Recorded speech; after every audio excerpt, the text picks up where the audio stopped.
Hello, everybody. This is the Founding Lore Fathers, episode 11-ish. Tonight we got a special guest with us, Mr. Bruce Alexander. He is an authenticity coach. Um, from what I've gathered, he spent 15 years as a firefighter. He is a husband, father, and now he's moved on into coaching people to be more authentic with themselves, and even like breaking down some of these walls that people have built up in some of these roles that we play in our lives.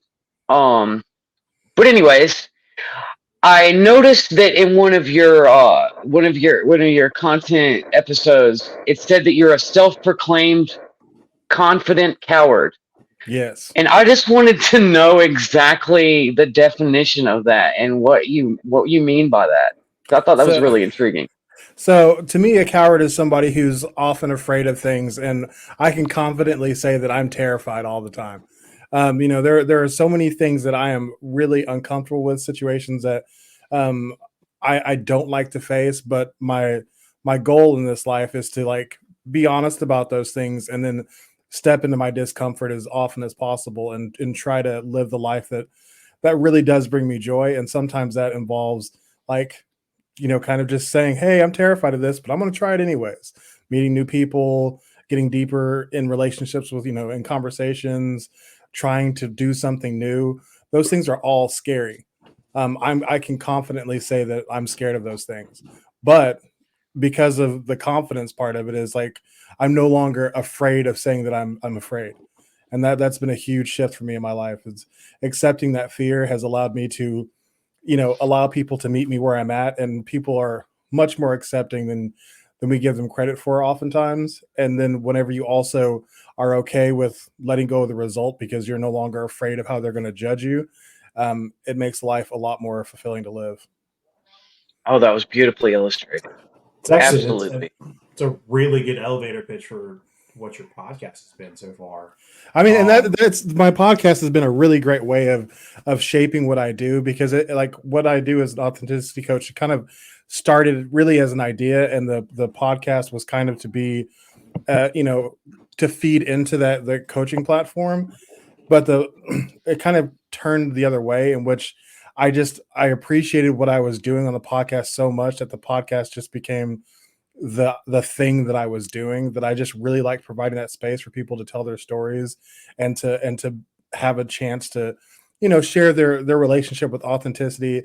And some of that is not has not been great. Some of it has been like, yeah, I'm struggling with this. But like one of my favorite episodes I did was with a friend of mine named Peter, and he like totally just rocked my world, because I thought he was one of the most confident people I'd ever met.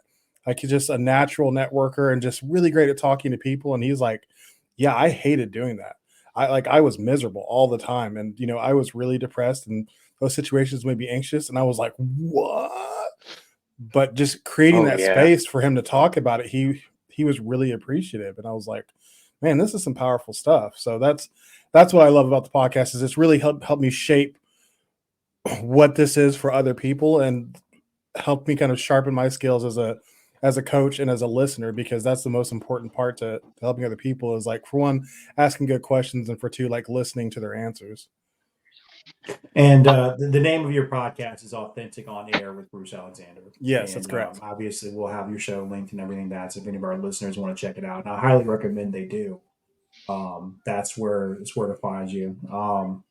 Now, you brought up a good point in that you were shocked to find out how anxious your friend was. Hmm.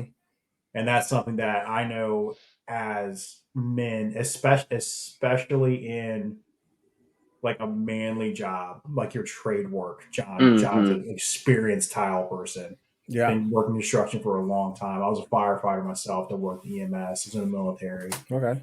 Saying you're Right. afraid to do something, dude, there's a lot to that. And it takes a special kind of person to come out and say that. Well, that's open season in the firefighter world, is like saying that you're afraid, or even to a more extreme degree, saying that you're passionate about something is like guaranteed death. Like, if you say you're like, oh man, I'm really passionate about this, they're gonna make fun of you until like until you're just ready to like vibrate off the planet. Like Well, that's it's the next 5 years until someone else gets hired. exactly exactly that you're going to be like, oh yeah, I'm just really passionate about cooking. You're going to be, oh, here comes the chef because he just loves cooking so much. And that's, that's part of the reason why I left the fire department culture, is because that toxic masculinity was really like, it really grated against me. Like I love people who are able to say that they're passionate about something. I love vulnerable conversations. Like that's been my favorite thing about my podcast is I like getting deep with people quickly. And I Hmm. worked with the same guys for most of my crew was the same for almost 7 years. And I never really got to know any of them because that's frowned upon in the fire department. Like we don't talk about serious things. Everybody talks about how much they hate their wives and how much they just love to come to work to get away from everything. And nobody talks about how messed up that is. Like, I was like, I don't like it here. These people are weird to me. Right. There's a I lot of layers to noticed. that too. Go ahead, John. I I watched an episode of Becoming Bankable. It was with Mr. Christian Shaw, I believe Mhm. it was. Yeah. And you are just constantly just telling the audience and like how vulnerable you're becoming because you're tired of making excuses and tired of playing that masculinity role and holding that ego up. You know what I'm saying? Because I know for me, it wasn't until like I could break that down and get out of my own way that I could really make any progress. I'm 4 years in recovery, Okay. and I spent 20 years in addiction, and that was something that I had to find out myself, is like to stop making excuses. Like I had so many of them. It was like I use because of this, I use because of that, I use because I was hurt as a child or because my parents didn't treat me the way that I wanted to be treated. And I started playing that generational role. Hmm. You know what I'm saying? And following that whole the whole like pathway of addiction. And when you were talking about that and just breaking down those walls, it was inspiring to me, because something that I noticed in your shows is you start out with your guests, you're so grateful to have them there, and then you just immediately start complimenting their work Yeah.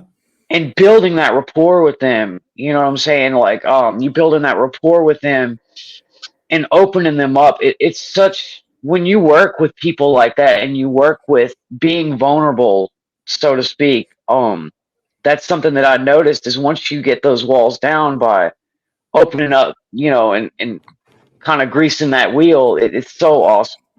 Yeah, and what's funny is like I think the reason it works so well is because it's not a trick. Like it's not me trying to was like, all right, I'm gonna butter them up and then I'm gonna like hit them with the hard questions. Like I like the first thing I want to do is let them know why they're there. And usually that's because like they inspired me some way or they interested me or whatever. And so like I try to make sure that in my intro, I let them know like, hey, I appreciated this thing about you, or helped me through this, or it's been different for a lot of people, and it's going to get harder as I'm kind of working with strangers more. But it's still Yeah, like it's this about you made me want to have this conversation, and I just want to let you know that. So and then I also try to let myself be really vulnerable in the intro as well, so they know that like I'm sanctifying it as a space of vulnerability. Like this is a safe space where I'm not going to judge you because I'm putting my stuff out there first thing. So you know that this is a place where it's okay to put stuff out there. And so far right. it's been really, really valuable to do that. And I've just been so happy with the results that I've gotten so far. Man, the strength that it must have took for you to just pursue your passion, because 15 years in a career, like you get a certain gravitas working there for that long, and then it's like that's providing the food on the table. You're now a father, and to just take that risk, that is so like Yeah. admirable. Yeah. So you haven't listened to all the episodes yet. So um Right. it was not totally my choice. Like I was put in a position to where it was like I needed to leave or I was going to be forced out. And that was, and I could have like, I was almost to the point where I was going to file a lawsuit, but I was going to have a termination of my record for 2 years saying that I stole from from the government, and I knew I was never going to be able to get hired again once that became public. And for 2 years, I'd be unable to get hired while this thing, because I was positive I would have won because I didn't steal from them, but Right. for 2 years it would be on my record that I stole from the government and I was insubordinate because I lied. And That sucks, dude. I was like, I'm fucked. Like, there's like, I can't fight this. If I try to fight this, I'm gonna lose somehow. Like, even if I don't lose this case, I'm definitely gonna lose somehow.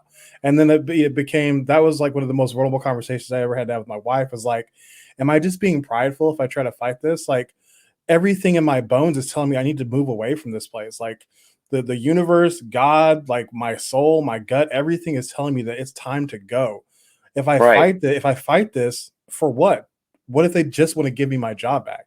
What if they don't want to like actually pay me the money that I've lost? Like, they could have just settled me like, okay, you can come back and be a firefighter and we'll just forget the past. And I've been like, I hate it here. I don't want to be here. And I would hate it even more after 2 years of fighting them. So I was like, you know what? I just need to leave. Like, this is the sign that it's time to go start working for myself and building something that is going to allow me to be, independently, self-sufficient, and do something that I actually love, and stop trying to, because I liked the work of being a firefighter. I love taking care of people. I loved helping people. Whenever I was a public educator, I loved teaching people. And so all the things that I learned about doing that, I've now put into what I'm doing now. It's like I still am trying to help people. I still am trying to care for people. I'm still teaching. So I just Oh took all yeah. the best of it and brought it with me. That's the thing is when you're working in public relations, whether like I did restoration work and I would see people at their absolute worst. Mhm. Their house just had a flood in it or they have mold in their house. I'm in there to tear their walls out. I'm in there to destroy their home, Mhm. and to be able in there and to come in there and not only to be able to do the work, but to talk them through it and reassure them and you know what I mean, turn the whole Yeah. situation down or around. I'm sorry, turn the whole Yeah. situation around is just it's phenomenal when you can accomplish that. Yeah, absolutely. I totally agree. I spent some time as a first responder and I know that when you arrive on that scene, people are devastated, Mhm. absolutely devastated. And Some things I learned about being a first responder is that, like a firefighter specifically, is that your job is to show up on somebody's worst day. Like if they called you, it is very likely the worst day that they've ever lived in their life. And your job is to show up. And it's like, so when you show up, what are you going to show up as? Like, are you going to be like so many firefighters I worked with were like so geeked to make a fire. They're like, yeah, we're making a fire. And it's like, I understand like that mentality because it takes hard chargers. Like, I get it. But they lost track of what was happening. It's like somebody's house is burning down. I want to be excited to put it out. I don't want to be excited to go to because there's a fire. Like, I want to be excited that we get to go try to save somebody's house. And that was, that wasn't the prevailing sentiment. And a lot of it was just, you get kind of brainwashed to be so so hard charging, and so like, you're running into a building that people are, they're conditioned to run out of. That takes a certain amount of like turning your brain off a little bit and like just relying on the training. But like mhm. I was always very much like, I'm still thinking, like I still think, and I had questions. And so that was part of me that didn't really get along with people. It's like, hey, isn't there a better way to do this? And pub ed, I got along a little bit better because we were trying to prevent fires, and so we were on the same page there. I was Yeah, on the there's scene once. Oh, go ahead, Richard. I'm sorry. those hard chargers. I I I think it's funny so that anyone any in cops, paramedics, EMTs, firefighters, military, there is a grace period where you can be as a hard charging as you want to be, but after a while you're just making social media posts saying, "Well, I'm brave," Yeah. and it's real awkward. We call it being a boot.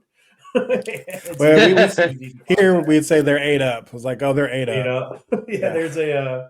there's a fantastic it's on social media, but it's a first responder cringe. Oh If you God. get a chance to go through it and scroll through that, that's amazing because you see those people and you know like okay that guy's been doing this for 4 months. Yeah.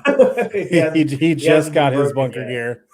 So, but go ahead, John. Go ahead, jump on in, man. My thing is when you show up on the scene and the people like you're out there to fight the fire and or just check to make sure everybody's out or whatever you need to provide.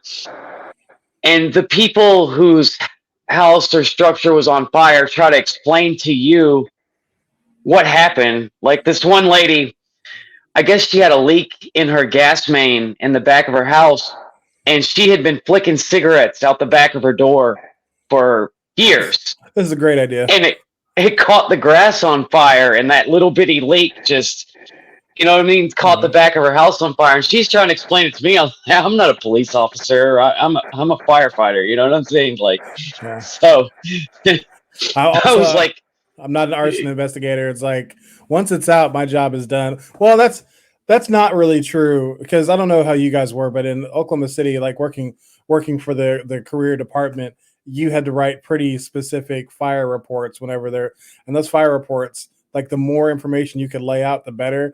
I just like whenever I was in the field a lot, I just never really thought about that part. I was like, I guess it wasn't until I went to pub ed and did that for a couple of years that I thought about how much information I could have provided that would have helped people in their insurance claims. That would have, and it's like just that part doesn't get pushed out to the field.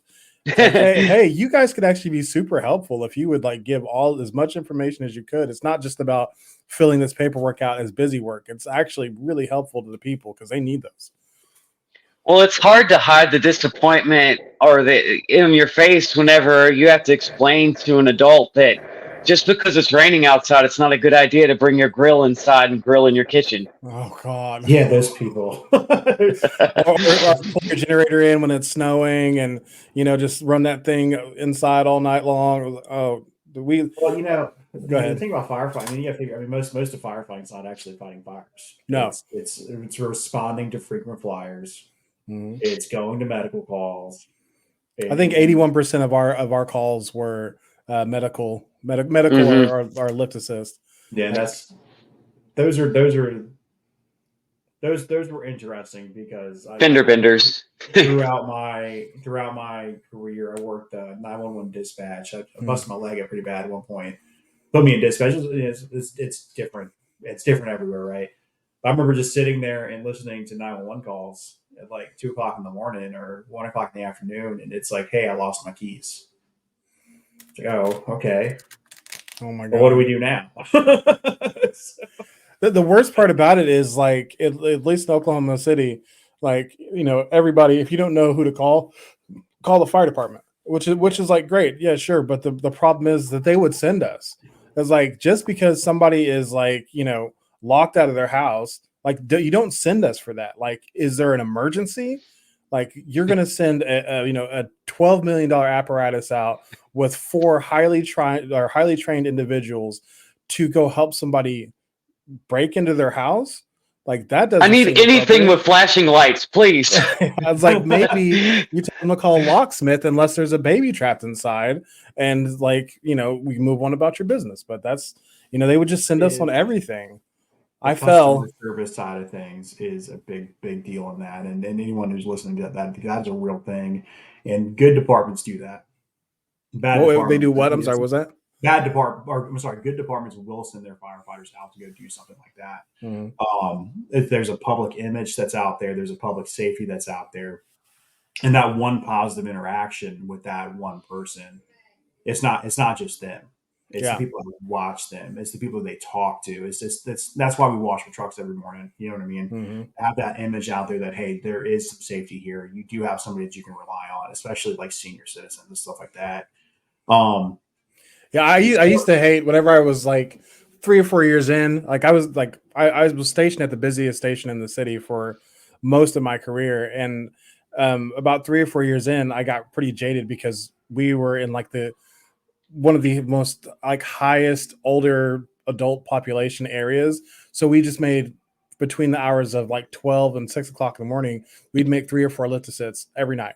We never slept through the night. And I used to get so pissed off about it.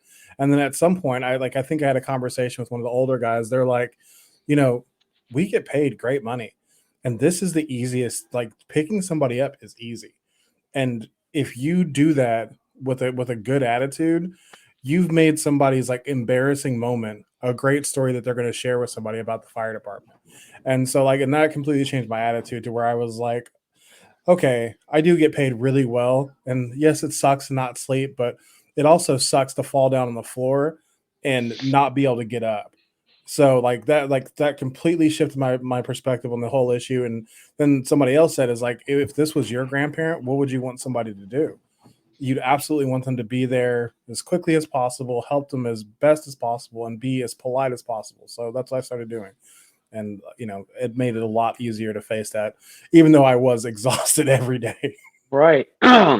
This is actually a good place to switch gears because, you know, once you experience that burnout, you decided that you were looking for more of a fulfillment of a purpose in your life. Mhm. And I noticed you said you were on a search for enlightenment. What does that look like to you? I said I was on the Exactly. search for enlightenment. Did I say that? It's the title. It was in the title or it was in the caption. I was just like, because Oh, so that was episode black men don't do yoga. that was with Michael Ruth. He is a yogi who is, dude, he's deep. Like if you haven't listened to that episode yet, it's amazing. But like he helped me like kind of expand my perspective of, you know, of what my life would look like once it's fully like I'm doing everything that I would love. Like I'm not saying Hmm. I'm in search for enlightenment. I'm in search for fulfillment. Fulfillment, yeah. I'm looking to live a fulfilled life. Like I don't think I need to be enlightened. Like that's for other people. Like enlightenment seems a little heady for me. But like I want to be fulfilled. I want to be fulfilled. Like I've got 4 kids, I've got a wife, and it's like I want to live a life that has purpose and that, you know, feels like I'm being a good example for my kids. I'm being a good husband to my wife. I'm being a good father, and I'm being a good provider. And like once all those things start clicking, that's what it looks like. So right now I'm to the place where I feel like I'm a great role model. I'm chasing my passion. I'm trying to build something from the ground up. I'm glad my kids are getting to see that. But it's in the beginning stages where it's still difficult, where like money still comes few and far between. It's a whole lot of work without a whole lot of payoff right now. So that part's hard, not being able to provide for my family. Like the fire department, where I was a major whenever I left the fire department. I was making really great money. And Yeah. so leaving that and coming to a place where the financials are so uncertain, where it's like I don't know when I'm going to get my next client, and I don't know what packages they're going to take. So I have no idea what my next provision for my family looks like. That's terrifying. So I can imagine. once I get that part steady, then I would say that I'm living life, in a way that is definitely trending towards it being completely fulfilling. And the more I can then put that back into helping the world to be a safer place, to be authentic, the better. And I just want to keep pouring back into those two things. It's like I want to provide for my family, and then I want to be able to pour back into making the world a safer place. And I want that to pour back into being able to provide for my family, and vice versa, and over and over again. And the more I can do one, the more I can do the other, and just keep filling the cups up from each Absolutely. other. That's the goal. I might end up on the street with my kids all living in a refrigerator box, but I think that I as long don't as I my heart's in don't the right place. I don't know because like that's something with that I caught from what that was something I was there was a point in time I was into spirituality for a small amount of time. I thought it would help with my peer support. Mhm. And I started trying to venture down those avenues of meditation, trying to figure out what it's all about, how to become better at things like that, and connecting. And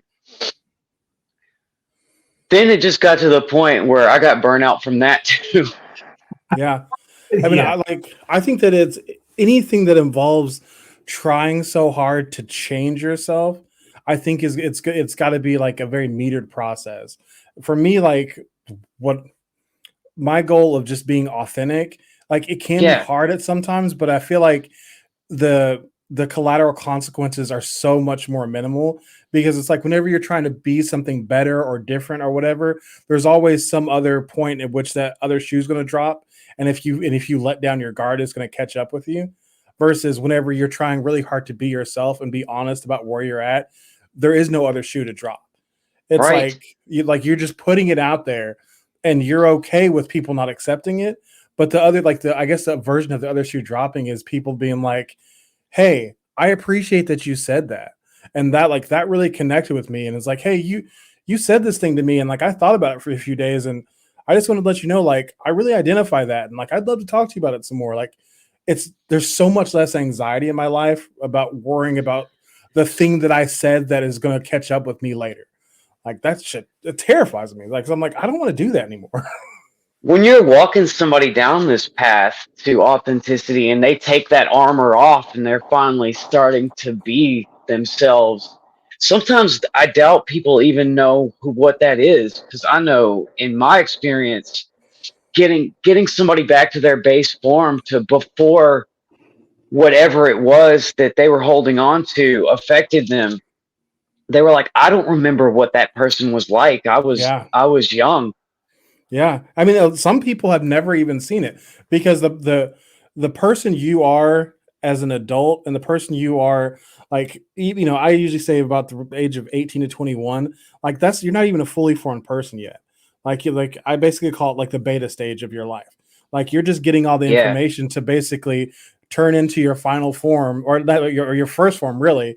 And then from there, then you kind of start being your real self. And so, like, some people start from their beta phase on already masking for so many things, trying to like make, like I started my life trying to make my parents happy, like trying to do all these things because they had, put so much emphasis on like rewards based or punishment based parenting, that whenever I got out from that, as much as I was like, I don't need their approval or anything, I still was working for their approval. And once, like, I flunked out of, I got asked to leave the University of Oklahoma.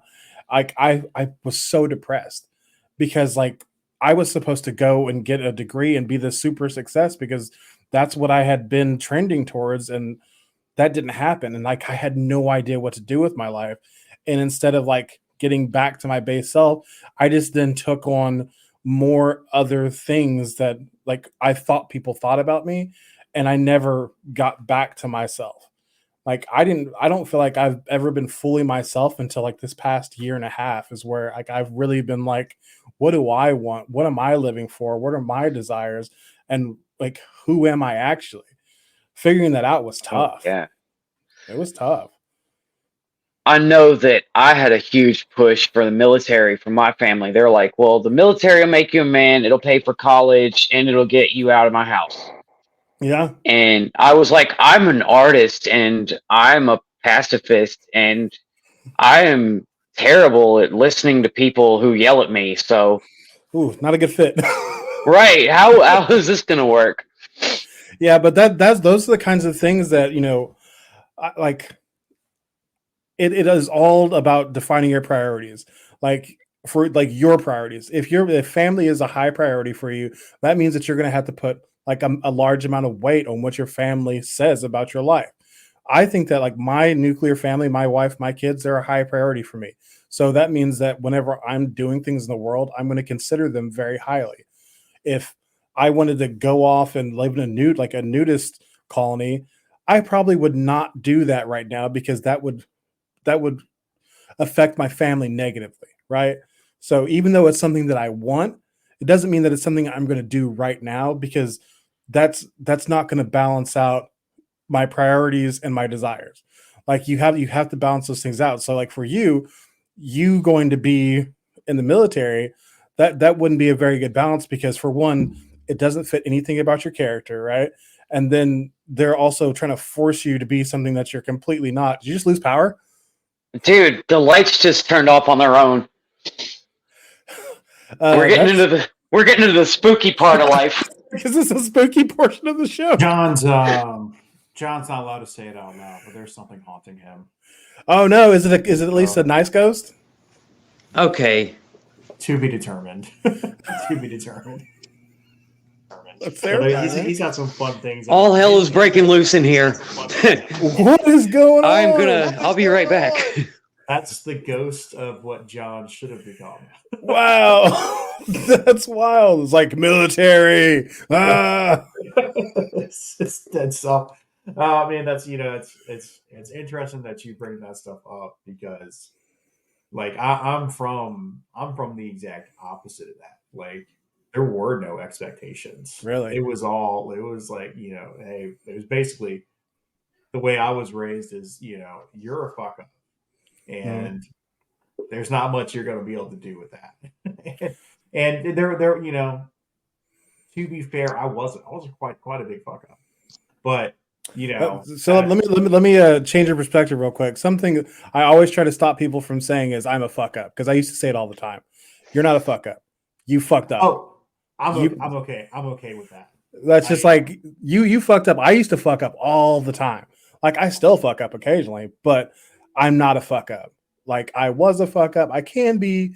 Like, I'm sorry. I know I did fuck up, and I can fuck up, and I will likely fuck up again. But it doesn't define who I am, and I don't think it should define anybody, because it can be this defining feeling that feels very inescapable. Like, just that right. thought is, it's pervasive. Right about that. You're absolutely right about that. But that's how I was raised. I was raised in a rather abusive household.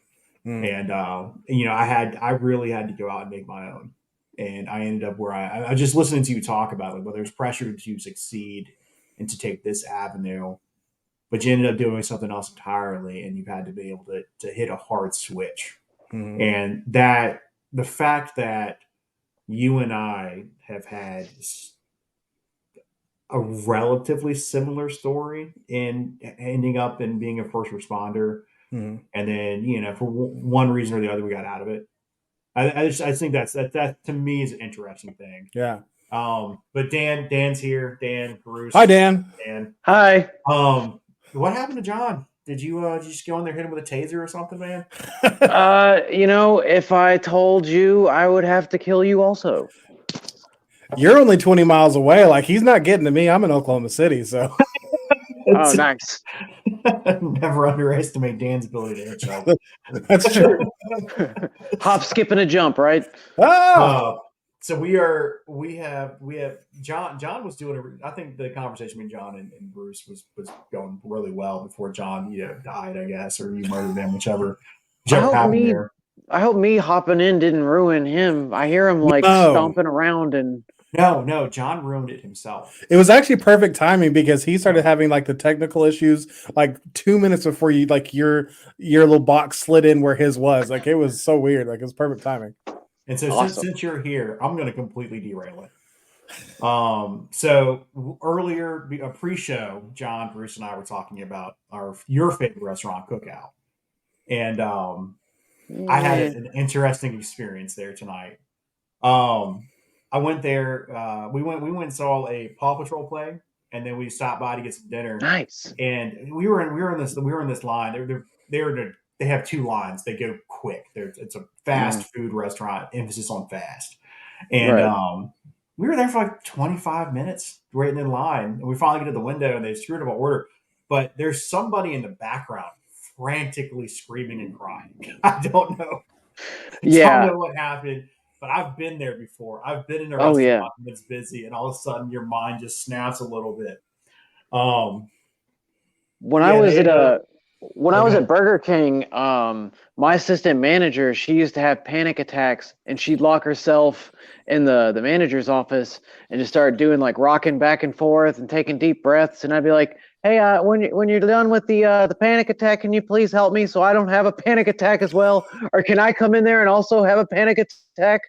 It's not fair. That happened to me at a Burger King when I worked there. I only worked there for like 6-7 months, something like that. But it was like a Saturday morning. Or Sunday. I can't remember. It was a church rest, I believe. They are super busy, and there's dudes in the front counter, chicks in the drive-through, and I'm in the I'm making the food, and our manager just fucking disappears. Like, the guy working the front register, he was 17. I was 16. She just got a work permit, So yeah, but yeah, she was in there. She was in there freaking the fuck out, dude. And that Oh, was yeah. the fun Like, experience in life. That was a working good in a learning moment. restaurant, there's like anxiety attacks are not uncommon. Like I was both a restaurant manager and like I was assistant restaurant manager. I worked expo, served, worked bar. I did all that stuff, and each one of those positions, each of them has their own anxiety riddled situations that happen. Like restaurants are not for Have the to be weak a of heart. grumpy bastard to work at Expo, man. Yeah. You do have to be. I was pretty good at that part. Like I'm not gonna lie. That's good. Dan famously had a hush puppy burn Oh. through his styrofoam Oh, yeah. tray, and he launched a week long war on Oh, yeah. cookout. I So mean, like, I made like these little videos, like, kind of explaining to him. I was like, I don't want to eat melted styrofoam. I was like, did you know that when styrofoam's melted, you add a little gasoline, that's napalm.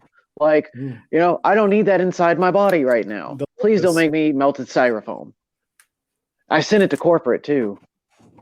Did you get a free meal out of it? No, and No. not at all. I probably was shamed by all of them behind my back. And that's rightfully probably so. what happened. I mean, not rightfully. Like you have a valid complaint there. Like the development of free radicals with burning styrofoam is not good. So I would Well, not want that to. it was the my way they refrigerator. handled it at the window. I was like, "Hey, my hush puppies have melted through my tray. They're like, well, what do you want us to do about it?" And I was like, "Give me a different one, You're like new please." food. And they're just like, ugh. And I was just like, I'm sorry. Like, this is right in the middle of the pandemic. And I'm like, we're all trying to get through this together. We're all on, level 10 edge. Come on, we need to pull together and just not serve melted styrofoam on hush puppies at the least, just Yeah, the least. just base decency. Yeah. So, Well, John's back, and John is our executive producer. I've locked myself in the bathroom. You lied. nice. That was absolutely wild. The I light started turning. Through locks, like it's a ghost, bro. I don't know. That's the best defense I have.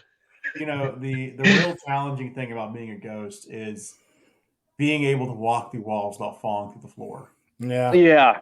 So that's a tough skill. So hopefully you're dealing with a novice ghost and they're falling down into Dan's room. Well, I remember last night I kept hearing knocking and like something tapping against the door of the closet. And that's why I skedaddled last night. I was like, oh no. Every time I'm by myself, man, this is the wildest things. What do you got, a tap dancing ghost? We got a vaudeville act going on? I didn't pay any money to see it. And the thing is it's going on without me being able to see it. So I guess I can't complain too much. That's funny. So it's leveled out. What I miss, fellas? Catch me up. Well, so Bruce, great dude, doing his best to be an authentic. I don't want to butcher it. Authenticity coach. Yeah, you nailed it. Those are words I can't say too fast, I guess. Yes. John talked about his past a little bit, worked through some of his recovery time frame, what he's doing now with helping other people get through recovery. I mentioned some of the firefighting things. There were a couple of highlights that I didn't like. I wanted to ask. So Bruce, what was your favorite frequent flyer? Cool. Mine was we had a guy out in Eastern North Carolina. He every Wednesday and Saturday, it seemed like he was on rotation to go to the hospital. And one day he freaked the fuck out and jumped in a ditch. And out towards the coast, the ditches are like rivers because it's just flooding. And I was brand new. I didn't know what I was doing, and I was just just a dumb EMT. Like I don't even think I had my basic yet at the point. But they gave that dude a shot of Benadryl. Go to sleep. Calm the fuck down. Yeah, I guess for me, favorite is a dangerous word to use with frequent flyers, because just by being a frequent flyer, you are not my favorite, because like all of our frequent flyers always happen between, like I said, between 12 a.m. and 6 a.m. And so it was a constant, just like, but there was a guy we called him Carl, Crazy Carl. His name was not Carl. I can't remember his actual name, but he was wild. He got to the point where he would he'd only ever call at 3:00 in the morning, and he would always be like, I can't breathe, I need a breathing treatment, while he was smoking a cigarette. Like he's like, I need a breathing treatment. Ugh, I can't breathe. And then so that part was wild. But then he also lived really close to the station. So he would just randomly drop by and ask us for the most random shit. He'd be like, hey, I got this blow up bed. I need you to blow it up with your air compressor. And I was like, what? No, we're not blowing up your bed, Carl. Get out of here. And now it had been some, person who was not regularly rude to us. I'm sure we would have done it without complaining, but this guy had cussed us out on multiple occasions for coming to his call and offering him assistance. This was every time, it was always something with him, while he was like, just give me the breathing treatment. I can't breathe. It's like, well, you can breathe because you're talking. So you can breathe. Also, the cigarette's probably not helping. So maybe put that out so then we don't also get your emphysema.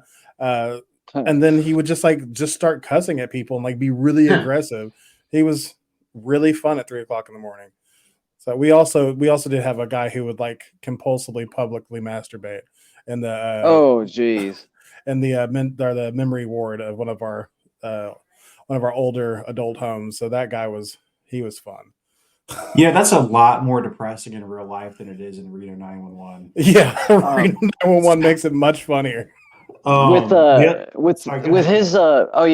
his story about breathing machine and smoking, I was doing this tile work for this lady, and I went outside to smoke a cigarette, and she was shaming me. She's like, you don't need to be smoking. Smoking is terrible. I lost my uncle that way. And I was like, I'm sorry. What was it, cancer? And she's like, no, he blew himself up.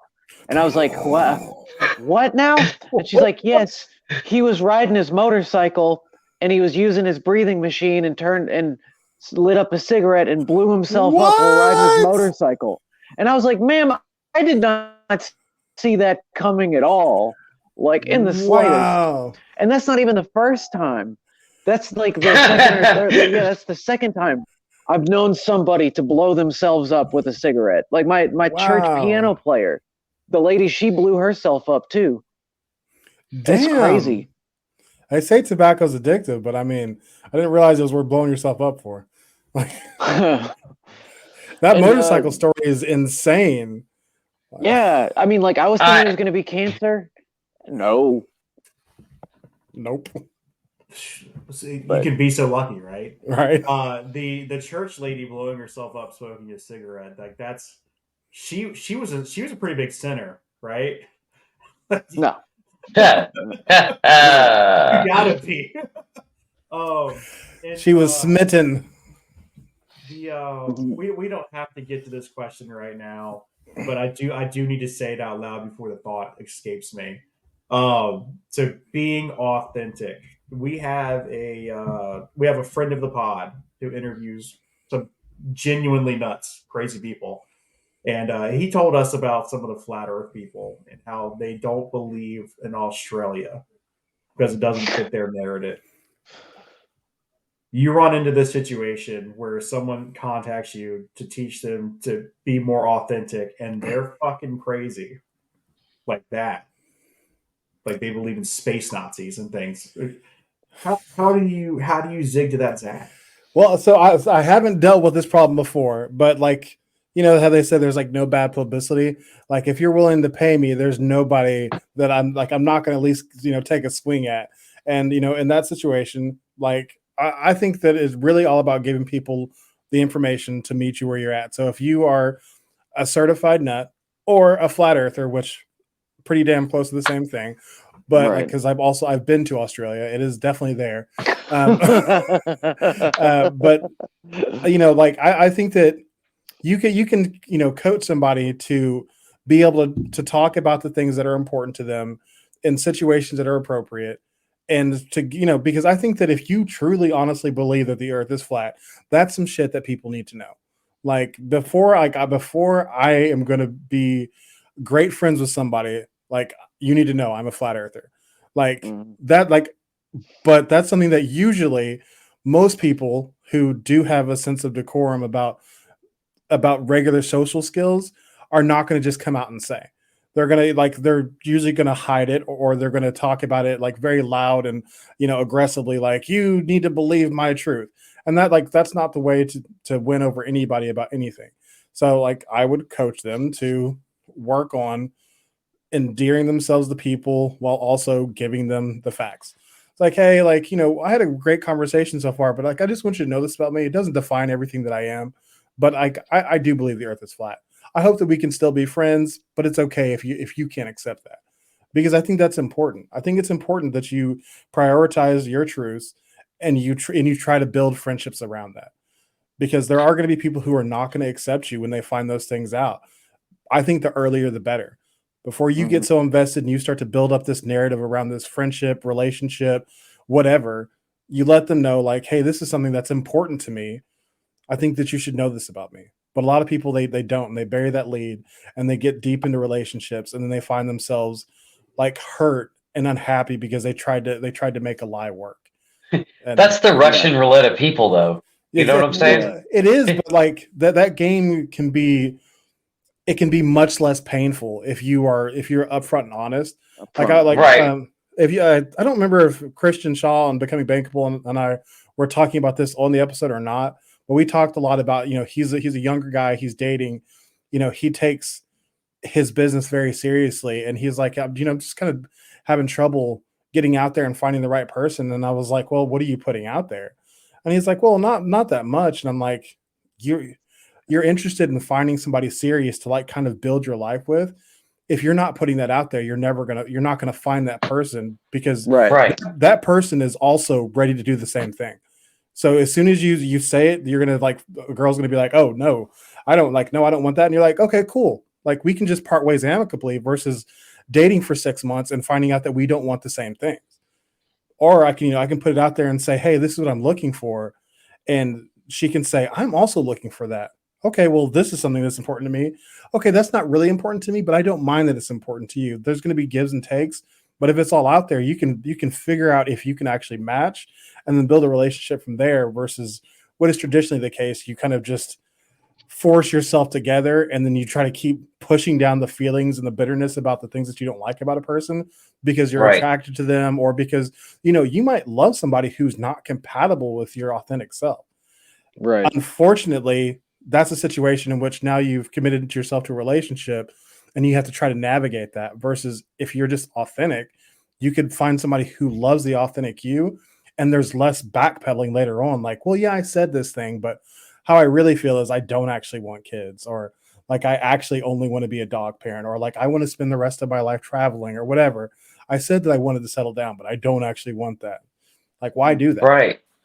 I am a firm believer in not actively seeking anything, and just, detaching myself from that whole thing, because I feel like if I'm out there actively looking for something, the farther away, it's like it's running away from me. Like they tell you that, like, not to run from an animal because it'll chase you or whatever, you know what I'm saying? Yeah. But the way I feel like is, if I'm doing what I'm supposed to be doing, I'm building myself correctly, that the right person is going to see me while I'm shining, and that's whenever it's going to happen. Yeah, like I'm not going to say that I would be firm behind the belief of not looking, but I would be firm in the belief of not chasing. Like I'd agree with that. Right. That you're definitely, whenever it becomes your sole focus, it becomes really hard to see the big picture. And like as soon as you lose the big picture, you start to lose yourself. And as soon as you start to lose yourself, you start to be willing to make sacrifices to get the other. And it's like, as soon as you start making those sacrifices to get the other, it's not you anymore. You're becoming a version of yourself to get somebody else. And that's going to come back to bite you at some point. Now, it may not be insurmountable whenever it comes back to bite you, but wouldn't it be better to just find somebody who you don't have to either try to fix them, or them try to fix you, or like it's just so much healthier to just like have it all out there. Be direct. Yeah. Absolutely. Because there's a lot of people that either it's because they want to like tiptoe around the tulips because they don't want to hurt someone's feelings, or sometimes there's even people that make games out of it, like, oh, if this is the real person I'm supposed to be with, they're going to know instinctively, instead of just telling somebody like, this is what I'm kind of looking for. And or if they have something that's bothering them, they won't tell people until it turns into like some kind of passive aggressive explosion. Mm-hmm. They'll, Yeah, I yeah, totally agree with that. And also, like something I want to say is that just because you're telling people these things doesn't mean that there's not a way to do it. And that's Right. also was part of the thing where some people are like, I walk into the door and the first thing I say is like, I'm a flat earther and like I love Donald Trump, and like they just start sticking all these flags in that define what kind of person you are. It's like that's not necessarily the way to do it. You definitely want to get these things that are really important, like you want to front load them, but you also want to like let your personality shine as well. And so yeah, like there's a way that you can be coached into doing both, like letting people know that you have these things, these strong defining features, but also that you are a person who is growing and is willing to accept other people into those things. And so I just thought about that when you said what you were saying, but I was going to say something to respond to you as well, but now I forgot. that's all right. I Open. did have a question. So in a situation where like you're dealing with somebody that this is kind of a scenario that happened to me the other day. So I was talking to this guy. He was coming to work on the air conditioner, and Mhm. I know a lot about history. And I started to mention something about the government going off of the gold standard. Before that, conversation was just light, talking about World War II, things like that. But when I made that comment, next thing I know, this guy starts going into, yeah, the Jews control everything, and I'm just, Whew. okay, was not hoping to take that turn. Mhm. How do you handle Dude, situations that like hit that hard. where you want to deflect that conversation away, but you So also that's don't want to be rude at the same time? okay. So this happened to me on my birthday weekend, which was the weekend before last. My neighbor invited me Mhm. over, and he like a guy that I'd hung out with, my neighbor, and another guy were all over there watching the Alabama football game. He's like, "You want to come over and have some whiskey with us?" And I was like, "Absolutely, sounds great." So I go over Yeah. there, and the guy I'd never met before made a really uncomfortable, really racist joke, and I was like, "Okay, that just happened." I wasn't surprised. He was from Alabama. He was born in Alabama, so I was like, this does not surprise me. But I wasn't expecting it all the same. I could have, done what I'd done in the past before I'd like stepped into authenticity and done one of two things, like gotten ragey and like kind of did what he expected me to do, which was like get pissed off and like kind of validate all the things he thought about me. Or I could have like hidden and like, just pretended like what he said didn't bother me, or I could like be authentic about the situation. And that's what I did in this situation. So I said to him, I was like, hey man, like what you said wasn't cool. Like Hmm. I understand, I see you. I see that you're trying to like step on my back to make yourself look cool to your friends. Do you think it worked? Like, because they were both like just honestly shocked. They were like, what the fuck did you just say? Yeah. And he was like, well, like I didn't mean, like that's not what I meant. I was like, dude, no, you meant to make a joke at my expense to make yourself look better. It didn't work, and but I've been there. It's okay. Like Hmm. like if you want to apologize and you want to move on, that's fine, because I've been there. I've been in a place where I wanted to use somebody else to make myself more endeared with my friends, and I can forgive that. Like, so just make an apology and we can move on and like not let it ruin our night. He's like, I mean, yeah, yeah, I'm sorry. Yeah, like, yeah, I'm trying to fit in. It's been a struggle. Yeah, yeah, I'm sorry. And then 10 minutes later, I realized that now he's spiraling. Now, like, Hmm. now I see another look that I've seen before. Like, that's the look of like, why did I say that stupid shit? Now I'm a fucking idiot. Now, like, I should just fucking go run off into traffic. Like, I've seen that look. I was like, I know this look too. So I said, once again, I was like, hey man, I can see that you're struggling now because you feel like you shouldn't have said what you said. You shouldn't have. But it made me uncomfortable, but I'm willing to move on. I've forgiven you. I said it. I meant it. So let's not let it ruin the entire evening, and let's just move on and continue to have a good time. He wasn't able to let it go, but that's Hmm. that's not on me. Like, I'm Right. not going to let him ruin my good time, but I'm going to let him know where he stands with me. I'm going to Yeah. say like, hey, this thing that you said wasn't cool. I'm going to make sure everybody knows it isn't cool.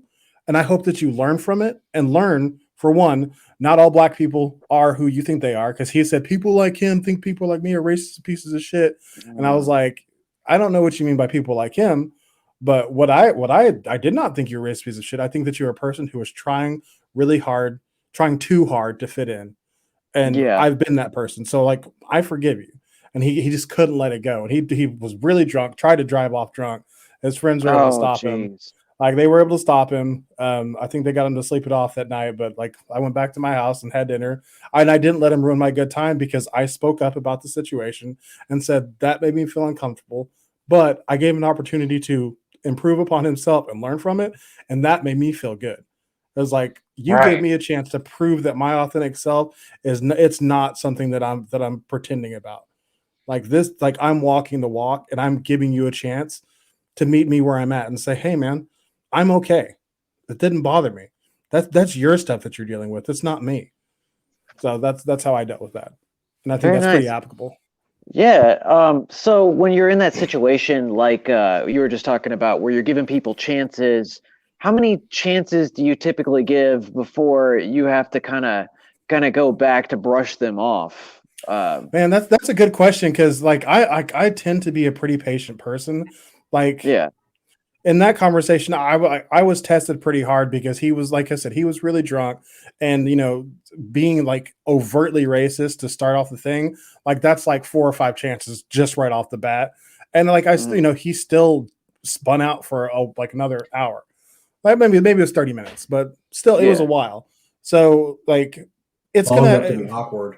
yeah, it was long enough for it to be awkward, and his friends were like really just trying to like get a hold of the situation, just like, dude, I'm so sorry for him. Like, I don't know how it was like, I was like, don't apologize for him. Like, neither of you did anything, neither of you did anything to encourage that kind of behavior or to like, make it feel like that was what was necessary for the situation. It was totally out of nowhere. But I think that as far as number of chances go, like it's really going to be a per situation thing. But I'm Yeah. like, it is not authentically me to want to fight somebody.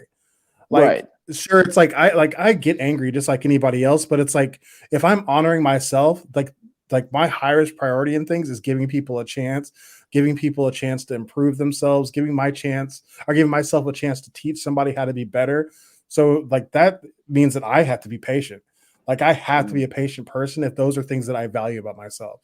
And that means that sometimes it's like, I don't know, sometimes you're gonna get a lot of chances if you're just Yeah. being an idiot and it's like Absolutely. you're just like you're just like not understanding something. I'm gonna have to be really really patient because like I want you to understand. I want you to improve upon yourself. I want you to get better. So I'm not gonna Yeah. say unlimited chances, but for some people it's gonna be a lot. I had Hey, a Bruce, I got a oh, question. Sure. So there are going to be people that are listening that are struggling with setting boundaries, like things like what you just described. What kind of advice could you give those people in setting boundaries and sticking to them? Because I know not only in that this experience you just explained to us, and you set that boundary, but you also, you know, you let it brush off and brush by you and didn't hold on to it Mhm. and moved on from it. And that's true progression right there, I feel Yeah. like. yeah, The absolutely. maturity to not, especially a racial comment. Yeah. And The like I'm not gonna maturity to say that deal I've with that. always been that person. Like I have always been a person who has put up with a lot of different racial stuff because like I'm the guy who wants to help push, like my wife is white and my kids are mixed. So that means that I want people to get along across racial barriers. Like I really, Mhm. really want that. So I've always been Yeah. the one who's like gone a little extra to encourage that. But this to me was like the next level of that. It's like I went super saiyan into race relations. It was like that was my development there. And as far as setting boundaries goes, like I think that the first thing that you have to do to be able to really like solidly set boundaries is to like know your core values and your core beliefs. If you don't know your core values and core beliefs, you're not going to have anything to rely on whenever it comes back to setting that boundary. So whenever somebody starts to feel like they're encroaching on that boundary, if there's not a foundation that it's set upon, you're not going to know where the line in the sand was if the tide, came up. Right. So that, Absolutely. if now things are you're getting angry, like, you're getting a little frazzled, that boundary is it's going to start to move some. Like sometimes, Yeah. if it's in a relationship, like if it's a woman that you like, a man you like, whatever, and you start to get, you know, emotionally entangled in that, that boundary is going to start to move if it's not solidly set in a foundation of your core values. And so if you Right. have those core values defined and you base your boundaries off that, it's like, for example, if you're working a job that allows for overtime, but they take advantage of you, you need to like, my core value is providing for my family, but also a core value of mine is spending time with my family. Okay, so Right. that means I'm going to take some overtime, but I'm not going to take all the overtime. So like then I would go further into things like, so what does that look like? I know that I want to be home and time to watch shows with my kids before bedtime. So that means I need to be home by 7 o'clock. I need to always be home by 7 o'clock. And that's based off the fact that I want to be able to provide for my family, but also be there for my family. That thing is solid. So whenever I look up one day and I'm working 7:30, 8 o'clock, I'm like, oh shit, this is not in line with my core values. What's happened? I need to check this boundary again. I need to talk to my boss and say, hey, this can't happen.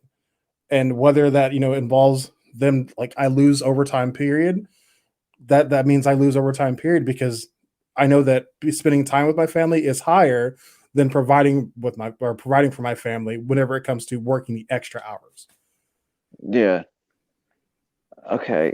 I used to have a problem I, back in the day. I would jump the gun a lot and like get a little too aggressive. And sometimes, like one time I was at a party talking to this girl, and this guy, like in his 30s, I was like 19 at the time. He was wearing a toupee, and but he just kept on picking at me. Like as I'm talking to this girl, he's like calling me a liar, and he's trying to embarrass me in front of this girl, and then like telling me the stories I'm telling. And I gave it a few times. I tried to brush it off, and then eventually I was like, all right, man, look, everybody knows you're wearing a toupee. It's obvious. And yeah, I'm just going to tell you, like, you got a toupee on. Nobody likes it. It's ugly. He got in his car and drove off, and no one ever saw him again. But I So feel so bad nowadays for So, that. like, the self-awareness is like another really important tenet of what I teach. So, if you know that you have a bit of a short fuse, that means that you're going to have to handle that situation before it gets that far.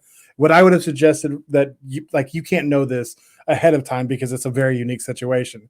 But I would have said, "Hey, man, like, step over here and talk to me for just 1 second." And Mhm. like, I would have stepped up and I would like leaned into him and be like, "Man, like, I know you're wearing a toupee, like, so you are the last person who needs to be poking fun at me. Like, you're obviously hiding something. Like, let's just be cool for the rest of the night, and I won't talk Insecurity. about your thing. Yeah. You don't talk about my thing, and we just have a good time. Like, there's no need to attack each other." And then like Yeah. hopefully that would work. I, it would be hard. It's hard not to, like, especially with obvious physical deficiencies. It's hard when people come at you. But it Yeah. also now, like, it also makes it easier for me now, because now it's generally easier to tell when somebody is insecure. Like those Exactly. insecurities, Yeah. they used to be right. really hard for me to see because I was so trapped inside my own mind. I couldn't see like obvious insecurity in other people.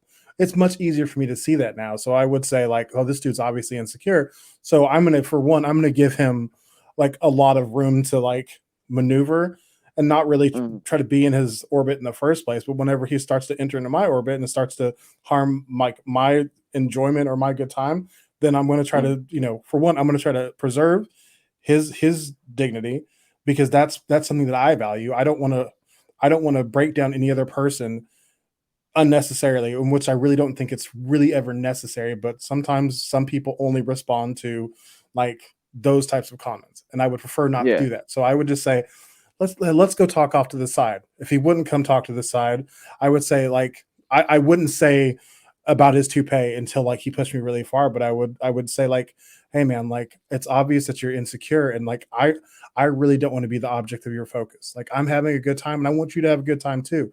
So maybe like let me get you a drink. Like try to do something to diffuse the situation, but let Yeah. him know that I see him. Like I see you, dude. I see what you're doing. And like if you don't stop, you're gonna get yourself hurt. Like not physically, but emotionally. And that's Yeah. often Right. worse. I got It's a hard to practice mindfulness, though. It is. It is practice. It's practice. You have to practice it. It's a muscle. You got to build that shit up. well at 19-year-old Dan is a very different person than 30 plus year old Dan. Yeah. So I know that Yeah. is the when you said 19, 19-year-old me would have thrown beer at the guy. And I mean, see, I do think about that sometimes though, because like I would have hated like luckily I have a full head of hair, I've been blessed, but like Yeah. I think about like someone could do that, like a younger person could be doing that to me right now. And at the time I'm just like, you sir have a toupee, and thinking that I'm like Huzzah! So you talking about being haunted by memories and stuff like that, man. I actually had a conversation with somebody close to me recently about this, and it was a fun thought. It was these memories that are popping into your head. They're popping into your head for a reason. Sometimes that reason is you're finally old enough to wrap your head around why you acted that way, Yeah. and it's time to let that go. Mm-hmm. And it could also just be that you're an asshole, Dan. You shouldn't have made fun of that guy. No, so I here's know. something. As I've had all these conversations on my podcast, and I've been digging into doing the self work, and and kind of developing my method. Something that I came across was like you have to have grace for past versions of yourself because that's still you.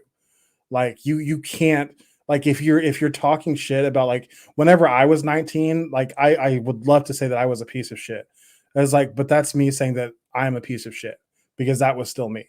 And I'm not a piece of shit. So it's like I was hurt and I was vulnerable and I didn't know how to manage life. Like that's what I say about myself then now. But I used to talk so much shit about myself in the past, like it wasn't still me. Like that was still me. And so, like, learning to have grace for myself in the past has been an important part of my journey because once I started to forgive myself for making those stupid mistakes and for being, fallible in whatever way, I was able to start growing much faster into the future instead of like hanging so strongly to like into those things in the past. And I really think that it's just about forgiving your past self and like we made mistakes. Like hopefully you're moving in a way in which you obviously learn from those things. If you didn't, Right. like dig into it some more and learn from it. Like if it's still coming up and you're not learning anything, learn something. It's coming up for a reason. Right. Yeah. Personally, for myself, I know that I kept failing over and over because I was trying to change who I was Yep. and try to become a different person when I Same. realized that I just needed to become a better version of myself in order to really get any groundwork and make progress. And Yeah. that's something that I Okay. tell others. I found that like almost every like major problem I had in my life was because I was trying to show up as somebody that I wasn't. Like, it's like Right. my relationship problems, my problems at school, my problems with work. It's like I kept trying to show up as somebody that wasn't me, and like so I wasn't actually equipped to deal with the situation. Whenever I started showing up in my life as myself and like being honest with people's like, hey, here's what I'm dealing with, people started to help me with the things I needed help with. I started to like actually be able to handle the stuff I was dealing with because for one, I wasn't trying to juggle the lies, like, juggle all those things with Right. one hand while then handling the thing with the other hand. All of a sudden I have both Right. hands because I'm not juggling lies anymore. And I could just deal more adeptly because I'm no longer trying to keep up some facade while I'm dealing with whatever the situation is. It's just like we were speaking about earlier, is not making the excuses anymore. Mm-hmm. I was also the king of excuses, and I could not look at myself and take fault in anything. It Mm-hmm. was everything else's fault. It was flat tires' faults. It was somebody who yelled at me the wrong way when I was a child's fault. It was everything was to blame but me. And it Mm-hmm. wasn't until I took accountability for myself and my actions that I really made any progress at all.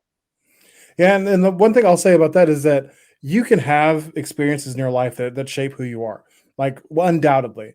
But the thing about like the way that those things shape you don't define how you act now.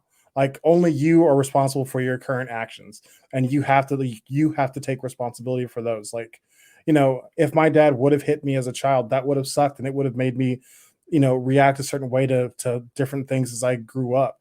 But it's like, but now being a cognizant, aware individual, I know that I am responsible for my current actions and I take responsibility for them and I choose to be better. Like at some point, you just have to accept all the shit you fucked up on and say, like, damn, I fucked that up and that sucks, but I'm going to be better.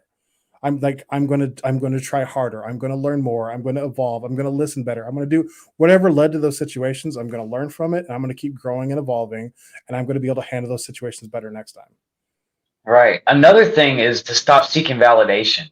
Yeah. That's something I struggle with the most, is to stop seeking validation from other people, from expectations, from my own expectations of who I'm supposed to be. Yeah. Yeah, I'd like 1000% agree that like validation seeking will be the death of your purpose, of your happiness, of your fulfillment. Because the worst part about it is somebody's actually they're gonna say you're good enough, good job, and you're gonna figure out that didn't make me feel any better.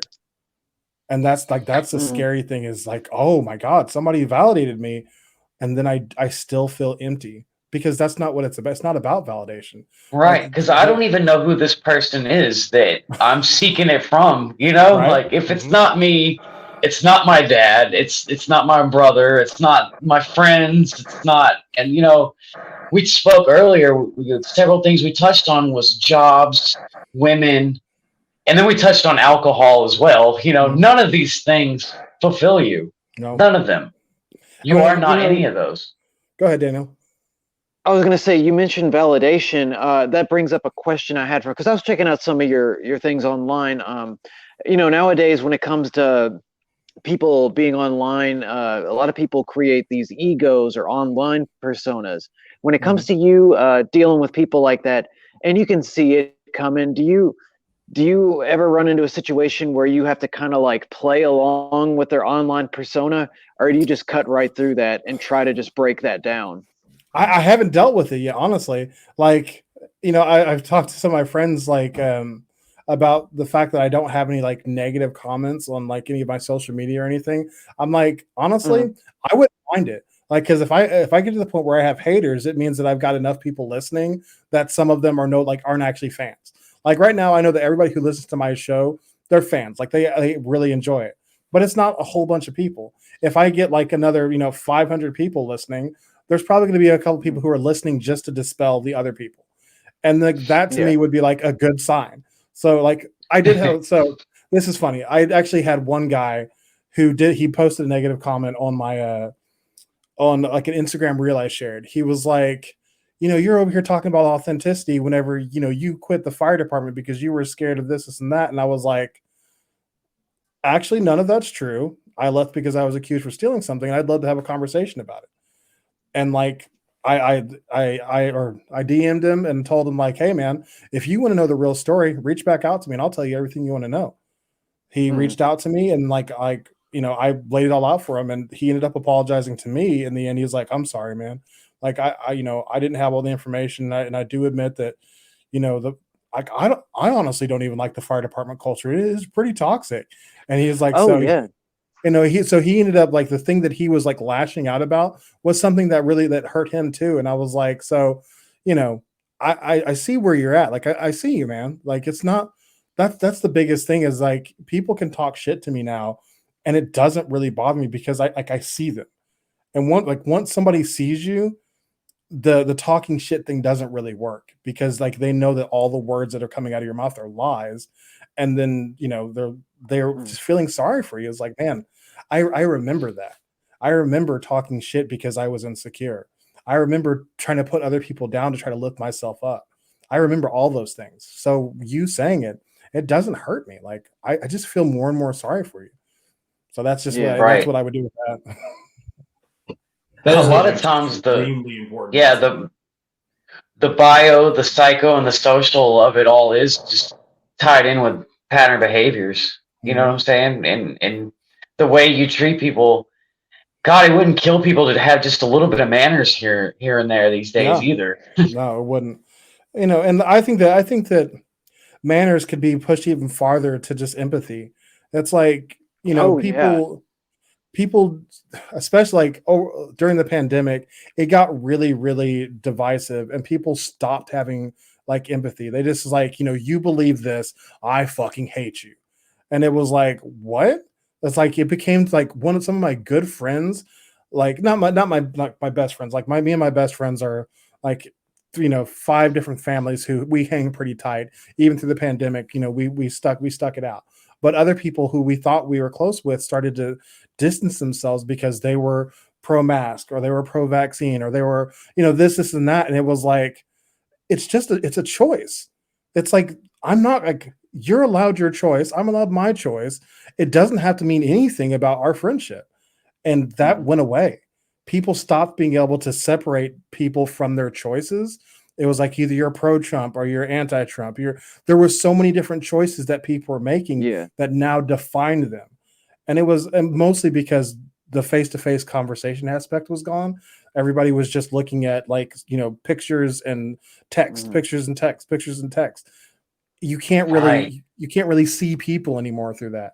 And that's why, even situations like this where, we're still talking face to face, it's better, but it's even better whenever you feel somebody's energy. You can feel their intent. You can say like, oh, they're making this choice, but it's not who they've become. And you still have the option to hang up. Yeah, that's true.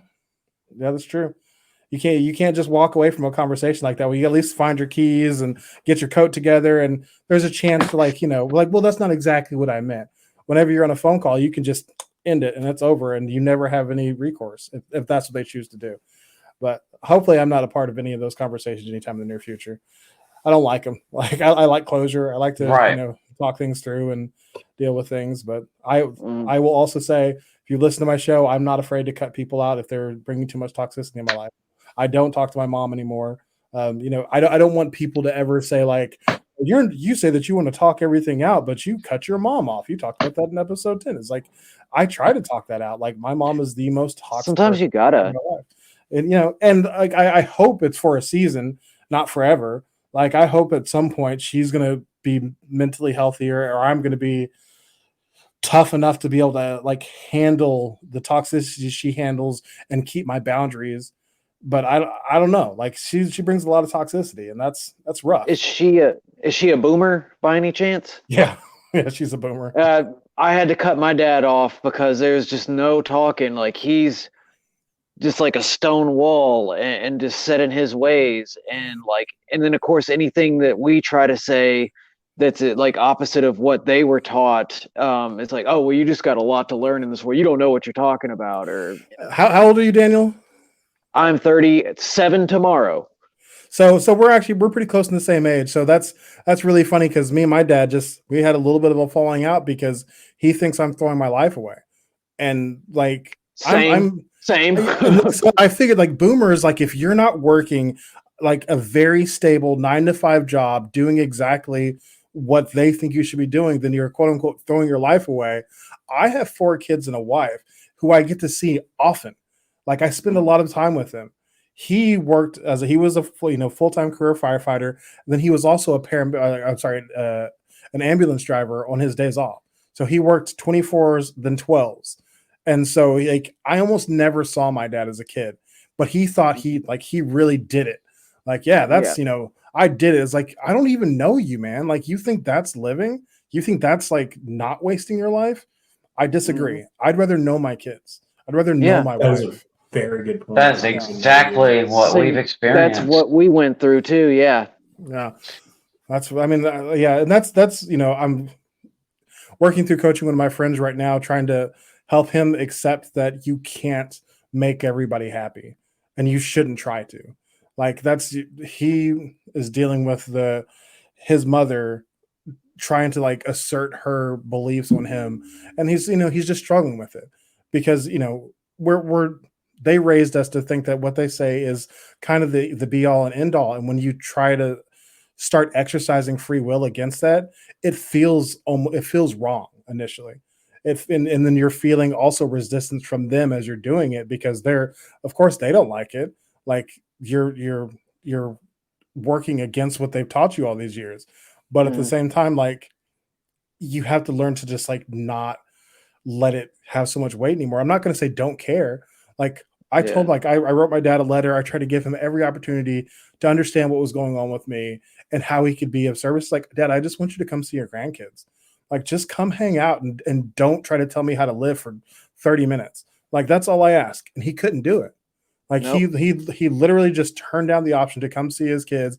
Like, do I need to like offer to leave the house? Like, I don't understand, but I I had to be okay with that.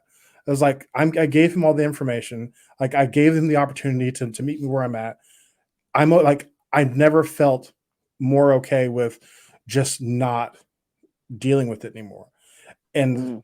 that, like, it's hard because that's my dad, it's my parents, or my children's grandfather. But also, I'm a much better person for being able to say, Dad, this is what I want to do with my life, and I would love your support, but it's okay if you don't.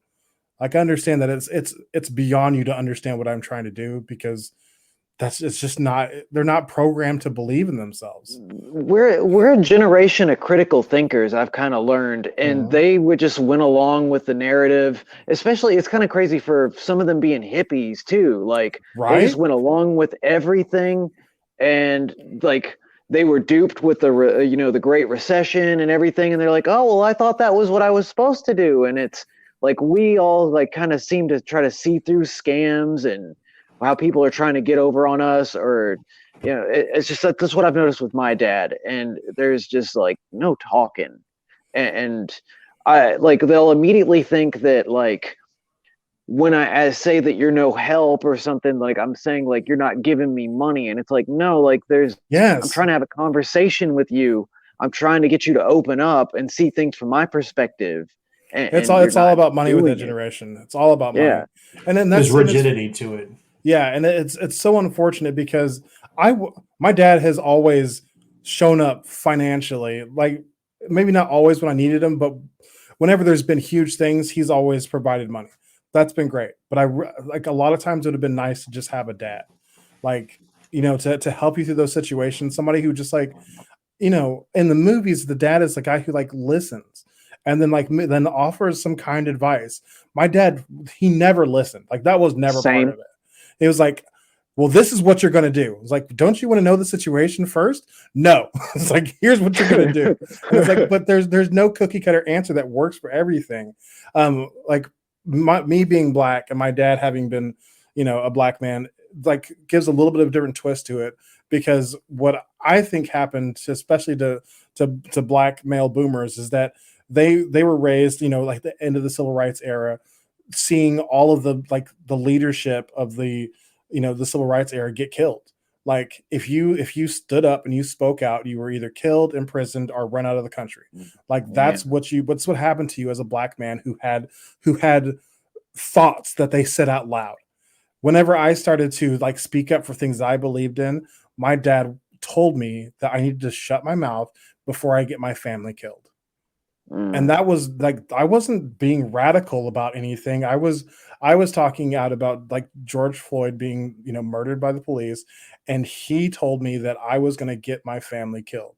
And I was like, "What do you mean?" He's like, "It might look like an accident, but you never know these people out here." And I was like, "What people, Dad? Like what people?" He's been made that afraid of being his own person that he still thinks that me having my own thought process is going to get me assassinated. Like me, Mm. I'm not anybody. Like I'm just a regular guy. I don't have this huge platform. I don't This is before I even had a podcast. He was still thinking that somebody's going to see me on Facebook and take me out. But that to me is like that deep government work that has been done on the boomers to where that's like they just have been taught to show up to work. Just show up to work and do your best job, and that's going to show them. It's like Mm. you did that for a whole generation of people. Thank you for showing up and for giving us enough money to like actually learn how to think. Now we think, and now we think that we can Yeah. do better. And then they To be are sort honest, of that their focus. generation's been institutionalized since grade school, though. Yeah, Like yeah. So and they rewrote history and everything with them too. Like my dad, like well, parts of my family they try to buy into that lost cause myth and everything like that. And when you try to tell them like, hey, you're kind of lied to about all this, it's like, well, that's not how I see things. It's like open your mind. Like mm, I try to see things from several different perspectives. no, that's not possible for boomers. There's one. There's one. Yeah. It's the boomer perspective, and that's it. Yeah. I have a question and I have a bit of a tease. So the tease is I am working on a lost cause episode. That is something that I'm putting together, and that should be ready in the next. It should be ready in December. Yeah, I'll make sure I send you a link on that one, Bruce. That's Okay. gonna be a fun one. The other question so I want to bring up is you've mentioned how your father feels about growing up a certain and being exposed to certain things. Mm-hmm. Now, one of the things that I find myself completely terrified to even bring up is race. And that's I don't want it to be a problem with anybody. And then there are things that I need to know, like how do you address a situation like George Floyd as a father of 4 kids? That's a very different conversation that I had with my kids. Yeah, Situation, for and I me, know some of my best friends. They live, our friends, our kids are going to know each other for the rest of their lives. We're pretty close, but they are black, and I don't know what the fuck to say about that shit. And it's without making it super awkward, and it's there. Some of those I'd like to have conversations that are going to be conversation. awkward. Like that's the first thing. Like I think that some of the best conversations you can have are awkward as fuck. Like that's why they need to be had, is because if you don't talk about them, nobody's going to talk about them. As a parent, sometimes you have to have the awkward as fuck conversations, especially like, if you want to get into this, like, thanks for opening the door. But as white parents who care about black people, you have to have conversations about white privilege, about white guilt, about the things that that have happened to black people, and the kind of the continued atrocities on history that are currently happening, like critical race theory, and trying to like stop teaching about the things that make white people feel bad in school. Like, It's weaponized. yeah, like that shit is terrifying to me. Like, as a a black parent, it's terrifying to think that now not only are we not going to get, we're only going to get Black History one month out of the year, and now during that 1 month we can't teach about anything that makes white students feel bad. Like, I still feel bad because of my history, and I still am made to feel bad because of the color of my skin. So I don't want to teach things that make anybody feel bad, but I do want to teach history. Just don't feel bad You about it. got it. Just learn Yeah. from it. Like, just learn. It's just history, man. Just learn from it. But as far Well, as they George Floyd goes, washed it. okay. I'm Daniel. sorry. I was just going to say they washed history for so long, and it's now we have alternative means to finding the true history out there, and that's what I'm dealing with my dad is like, like when the statues were coming down, he kind of mimicked the Trump thing, like, they start with this statue and next it's going to be George Washington, and it's like, well, that's not necessarily the case, but you kind of do. Some of those forefathers did have some sketchy paths too. Yeah, there's some Like, sketchy shit we in need to there. open up this dialogue and talk about it because for so long it hasn't been. Yeah. And so what I think is really important that I found, like, and this has been increasingly on my radar since like around the time of George Floyd's murder, is that I've encountered more white people willing to listen about these issues than I had ever encountered before. Like, before that, there were so many people trying to tell me about these things, and I'm like, how are you doing all the talking if you're having a conversation about race? Like, the majority can't continue to do all the talking if they want to learn anything. And I've learned that there are so many more people willing to listen now, willing to say, what do we do? And I think that that's the first step. Like, asking, what do I do, is a great question, even though like I'm not going to have the answer to every single thing, but I think that talking about it is so important. Even saying like, this thing happened and I don't know what the answer is.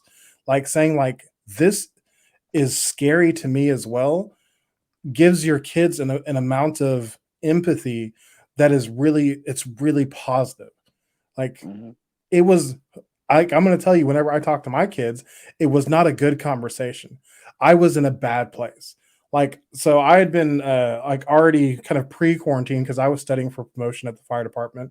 And then I was quarantined because of COVID, and then my wife also got bit by a tick and got Lyme disease.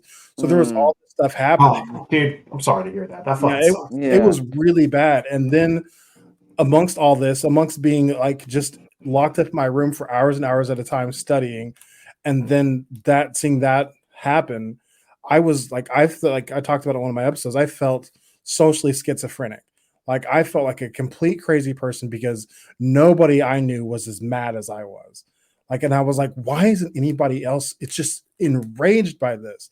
And like I see in hindsight that I was so pissed because like I was in a total vacuum and this one thing came blasting through all the silence. And it was like it was the only piece of news media that I had seen in over a month because like I was locked down. I was studying really hard. And so whenever I talked to my kids about it, I was really emotional. And like I'm not gonna say like I didn't say anything crazy, but like I had to tell them that, you know, it's an even more complicated conversations because my kid are they're not just black, they're mixed. So it's like you are black, but you also may grow up presenting as white. So you may or may not have to deal with this. But you need to know that whenever you deal with cops, you never put your hands in your pocket.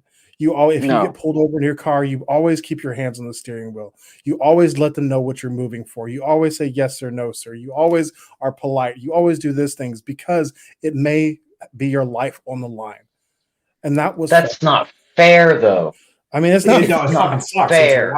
It's not fair. It's absolutely not fair. But it is the way that it is, and I think things are moving in the right direction. I certainly hope it is. I think the dialogue is opening up more and more, and people talking about it is what makes change happen. But even if whether it changes or not, the current truth of it as it is that if your skin is darker, you need to be careful when you get pulled over. For your own safety, you just need to be careful and you need to do things. I talked to a guy on another podcast named Civil Rhetoric, or his name is Larry Jarrow. His show's called Civil Rhetoric. Really great conversation. He's also a black guy, but he believes in First Amendment auditing. Have you guys ever heard of this? I fucking love those guys. So I'd never heard of it before. He sent me some videos and he's like, no, I think it's bullshit. I think that everybody has their rights and you should be able to act however you want. He lives in California.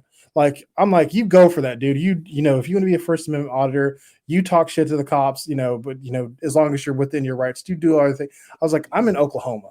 Like, it's not the deep South, but it's South enough to where I'm not going to fuck around with the cops. Like, it's not something I'm willing to risk. And he didn't get that. He's like, well, Oklahoma's not that Southern, is. I'm like, whenever it comes to the cops, we are. Like, we are like the cops will. To be clear, racism is not only in the South. I know it's not only in the South. A lot of people don't realize. It's not only in the South, but the overt racism is definitely more in the South. It's much I've heard. I'm moving to the Northeast in the next month or so, but I think I've heard it's a little more subversive there. The first time I heard the N-word used in a racist manner is when I was 10 and we moved from Baltimore to North Carolina. So it was where I was at. It was just common. It was just a common word that was used in conversation. It wasn't, granted, I grew up predominantly around African Americans, but moving down to the South, that's not where I was at. Yeah. But yeah, there's hopefully whenever you do move, it's a good thing right there for you. Now, if this is too far, just let me know. I'm an open book, man. So George Floyd happens. You're obviously emotional and rightfully so emotional about the situation. Mm-hmm. How is the conversation with your wife? Is she aware of what's going on? Is she more sensitive to what's going on? Like, she was. Was she shocked? She was shocked. What's really tough about my wife is she is. Well, so what we've learned more recently is that we think that she's on the autism scale, like just, early on it. She's definitely ADHD. So some of this stuff can just be too much for her. And at this time, this is the first time we're really butting up against some of that, where she was like, I'm like, baby, I am enraged. Why are you not pissed? She's like, I'm upset. But like, I can't I can't be on social media right now, like, sharing your post or whatever, because it's too much. Like, and I understand that about her now. Her emotions are very deep. And when she feels like passionately about something, she feels it like down to her soul. So that whole situation was just hearing about it made her cry so hard that like seeing any more about it, like every time was just re-triggering that experience. And I was like, you need to get on social media and you need to basically be an armchair activist with me. And we all just need to sit there behind our keyboards and anti-racist everybody on the internet. And she couldn't do that. And like, I'm looking back now, I was like, that was ridiculous for me to ask her to like take on my war that wasn't even my war. Like, what was I going to do? I actually did have a lot of conversations around race at that time, and some of them were fruitful and some of them were not. Some of them, helped me clean up my friends list a little bit. Like, it's like, oh, we are not friends. Like, like he shouldn't have been where he was, and that would have happened. It's like he was in a public store, like, and then was in a public street. Like, that's not a valid. Never mind. Anyway, so like, but having the conversation with my white wife was more difficult than it had to be, because this was me before I had started to really understand the self-awareness portion of, being authentic. Like, I did not realize how mentally exhausted I was. I didn't understand how, like, how much stress I was under. And so I couldn't see how much I was asking from her at the time. Now I can see that. And now, like, I wouldn't have asked her to do that stuff. I would have just asked her to listen to me whenever I talked about it, and just, and been a supportive shoulder. And that would have been the extent of it, because that's what your spouse is supposed to do for you. And anything above that is like above and beyond. And so, Absolutely. yeah, that's. So I think that me and my girlfriend, we've talked about these kind of like some of this stuff too. We think that Donald Trump and Make America Great Again and all that is like the last gasp of that kind of culture and toxic masculinity. Like, this is like the last big hoorah before we start seeing a transition in this country. At least I hope so, anyways. That's an interesting spin to put on it, is like last gasp, because it doesn't feel like a gasp. To me, it feels like a big deep breath, and it's like it's recharging. Like, I hope not. I mean, I certainly hope not too, but the fact that he's still being spoken of as a viable candidate for the 2024 election is befuddling to me. Like, this to me is a person who is obviously racist. And some people say that he's not obviously racist. That blows my mind. Like, Right? I'm just like, okay, that's kind of The last kind of scary. 8 years in general has been just a dumpster fire after another. I mean, just all over the world. The world is on fire at this moment in time. Well, like there are two different slogans I would love to go with for the 2024 campaign. Is like, give me back Mitt Romney or Senator McCain. I would take both of those Republicans right now, happily. I would give them the presidency at this moment without even voting for anybody else, because I'm terrified Trump is going to end up in the White House again. So like, that's that. Or if you've ever seen The West Wing, I would say Bartlett for 2024, because I think that Martin Sheen could just walk in and say, I'm going to run for president, and people would vote for him and he would win. Like, and he has nothing to work on except for he played a president and he was so damn good at it. I think he'd be better than Trump. So I don't think that our politics represents the American people, and I don't think it has for a long time. And I know we've talked about it here. As much as we try to avoid talking about shit like this, fucking, it sucks, dude. It sucks that it's infiltrated so much of our lives. I just wish that there was more of, like, even getting away from the race and the toxic masculinity. Just the fact that we have a two-party system still is like completely bogus. Like, neither, like, the two parties don't represent me at all. Like, there are things that in the Liberal Party that I believe in, like treating people like people, but I'm also like, I don't want to be bothered by the government. So that right there splits me in half between the two parties. And it's like, you could say libertarianism, but that it's a joke.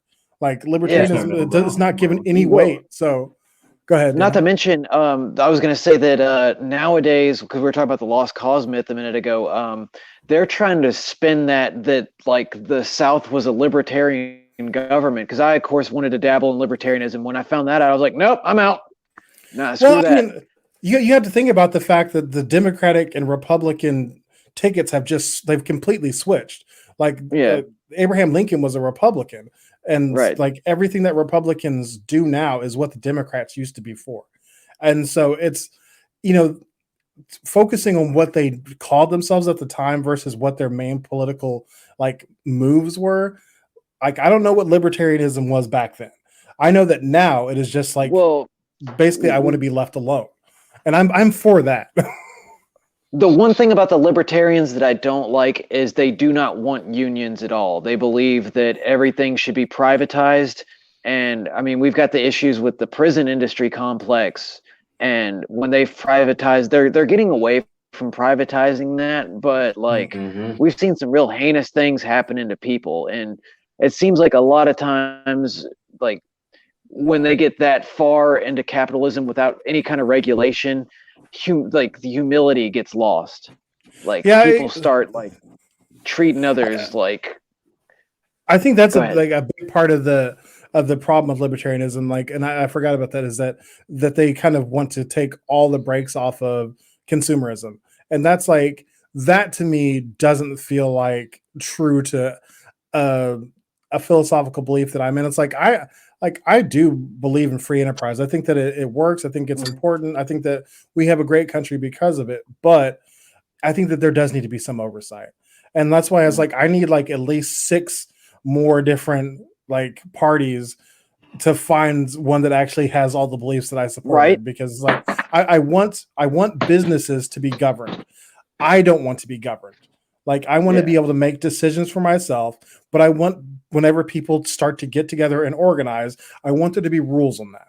I don't want to. I don't want anybody to be able to just get together and do whatever they want. And like, I don't want Apple to be the only one making computers because then their computers will start to suck. So I think the FCC and then they have to be there. They have to, be there for antitrust litigation. Like, so there's all these things that had like start coming into play whenever you try to take them all out, but I don't want them all in either because they're going to start policing me and telling me whether I can or can't have a gun. And, I don't want that. I don't even own a gun, but I don't want to be told I can't. Right. Bernie Sanders, 2024. Man, he's going to be dead. Do you think he'll survive that long? Yeah. No. They won't let him. Is Oklahoma- Is Oklahoma a right to work state? Yes. Okay, just like North Carolina. So we can't even unionize in our state at all, or else like the companies have the right to fire you. So it is like I don't know how the fire department gets around that because the fire department had a union. So like maybe it's like government entities are like having out because of that. I don't know, but like I know like our Starbucks can't unionize stuff like that, and the union for the fire department was the best thing that ever happened to me. Like there was so many benefits that I got from that. Like I said, it made my dad was a firefighter before me and before they were unionized. Whenever he first started, he made minimum wage to run into burning buildings. Like that blows my mind. And that was not even as like a brand new guy. Like whenever I first started, I was making like $16.50, and now brand new guys make like almost $19 an hour. By the time I left, I was making almost $50 an hour. And that's like I was making $100,000 a year and I wasn't even out in the field anymore. Like that's all because of the union. But I think that it was worth it because the amount of loss we saved the city. So I think that it took a union to get us there though, because they were like, we can pay these guys just a hill of beans, and they just want to do it because they care. And I don't think that's fair. So, yeah. That's changing a lot. I know that fire recruitment is down in a lot of different places. Obviously, you're going to find regions where it's still 90% volunteer. And so when those jobs do come available, they're getting into it. But there's a lot of people that are pushing back on those salaries. I was fed. Yeah, the fire. It was a civilian federal union, military. We had our own avenues to do that. But down here, there are unions. They just don't have any teeth. They can't go on strike. It's illegal, like teachers. If there is a teachers union, Doesn't do shit. Yeah, I don't know Some if any lobbying. I don't know if any teachers union actually has any teeth, because we have a teachers union here too, and I don't. My stepdad was a teacher, and like he didn't make shit. Like In that's wild to in me. states that are pro union, they have unions that do good jobs. Like Maryland's a union. The IBEW, the International Brotherhood of Electrical Workers, they look out for each other. They're nationwide. But and you get down here and it's cutthroat, and people don't have the leg to stand on, and it fucking sucks, man. Because unions, I mean, they really are fantastic, and there's a lot of anti-union propaganda that's out there, and it's Yeah. dude, we got to where we are, not as a country, but as people, through unionizing and working towards goals like that. And there's always been pushback to it. But the fucking Pinkerton revolution, like where the companies literally went out and murdered coal miners in West Virginia because they didn't want to work That's for wild shit shit. pay, like, yeah, it's just more that's the thing. And depending on where you move, man, union work, find it, especially if you're relocating somewhere northeast. Yeah. I hope to be. One thing I miss. I hope to continue working for myself. That's the goal. Yeah. I don't ever want to go back to working for Yeah. somebody else. Like I've tasted the good life now. It is Nice. so hard to go back and work for somebody. Like I am lucky / unlucky to be retired. I'm retired because I sacrificed my body in the military. And I'm unable to do certain things. And it's great because I do have the ability. I am very privileged in that I can spend more time with my family. I can do certain things. And going back to work after, having my own company and having the ability to say no, it's a powerful thing. Yeah. And that doesn't mesh well with, bosses. Like, nah, I'm not going to do that. It's very problematic. Especially when you have egos. Do you still work for somebody else now?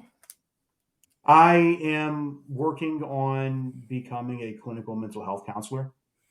Okay. I'm going to school full time, and I get paid to do that. Nice. That's cool. It's GI Bill. It's part of the compensation package of being in the military. But I worked with a consulting company, Washington consulting company. I was a sales consultant for a couple of different companies, and I did really well. It was a chemical company that they sold a green asphalt. So when you're doing road work, gasoline, or I'm sorry, diesel, more specifically diesel, is used on your shoes. You put it on shovels. You put it on the back of the truck bed, and that stops the bitumen from sticking and creating asphalt in the back of the truck or getting stuck all over somebody. I worked for a company that sold a green version of that. Great for the environment, but hard to convince companies that have been doing it a certain way for generations that what they're doing is dangerous and they need to switch. And I helped that company out quite a bit, but they wanted me to do more, and they wanted me to do that. I was contracted. I'm like, nah, dude, I'm not doing this. Yeah. And it's just, there was a greed to it that set me off the wrong way. There was another company that I was working with, pest control company, and they were treating their employees like shit, dude, like pure garbage. And I couldn't sit there and watch it, because it's like, dude, why are you being needlessly mean to these people? Like, they're here helping you make money. So I have to ask, because this is kind of getting back into my territory some, but what do you think? Was there ever a point in the conversation that you had with those two companies early on where you could have let them know that you weren't going to put up with that kind of stuff that could have changed the dynamic before it got that deep, and like either given you a chance to work with them on a level that you were more comfortable with, or it stopped you from getting in so deep and wasting time with a client that wasn't going to work out for you? So I think that boils down to being a novice when it comes to negotiating terms and contracts. Mm-hmm. Because I was going from what are those B&Is, B&I to B&I, and I was like, hey, I'm Richard. I'm a very gifted salesman. This is what I can bring to the table, Mm-hmm. and that's how I came across as clients. And I, in hindsight, I probably could have laid out certain ground rules, but I thought that was in the negotiated contract. And when you're Right. dealing with people who, you got a millionaire. He's the hard charging type A dude. Not used to people saying no, and he Mm-hmm. just fires people. But I was in the position where I could just walk away. Not everybody can. So you get used to being able to bully people. I don't think that's the right word, but I think that's the best way to describe Exert it. influence. Yes, yeah, there you go. And long answer to your question, no, I don't think there's anything I could have done in those situations to So, like change that.